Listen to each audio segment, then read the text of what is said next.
Guys কতগুলা টুকরা কাপড় কিনে নিয়ে এলাম পানির দামে। এত সস্তা, মাত্র 200 টাকা দিয়ে এক বস্তা কাপড়।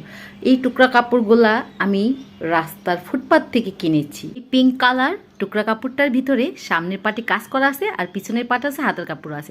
আর হোয়াইট কালারটার ভিতরে কিন্তু পিছনের পাটটা আছে, আর এই যে সামনের পাটটায় কি সুন্দর কাজ করা, আর এই যে হাতের কাপড় আছে। দুইটা কামিজ হয়ে যাবে, সারারা কামিজ, তাও আবার পাকিস্তানি কামিজ বানিয়ে দেখাবো তোমাদেরকে।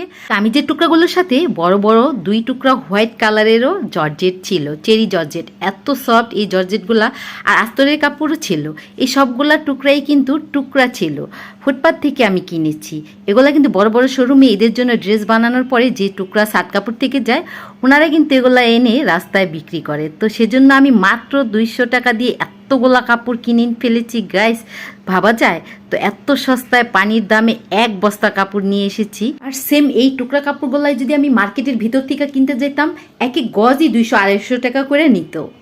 গাইস তোমরা দেখতে পাচ্ছ এত সুন্দর একটা দামি সারারা সালোয়ার বলো আর গারারা সালোয়ারই বলো, কি চমৎকার তাই না? এই সারারা সালোয়ারটা মাত্র আমি 200 টাকার টুকরা কাপড় থেকেই না বানিয়ে ফেলবো।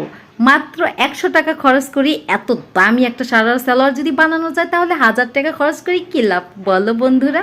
তোমরা কি এই সারারা সালোয়ারটা বানানো দেখতে চাও? তাহলে আমার সাথেই থাকো।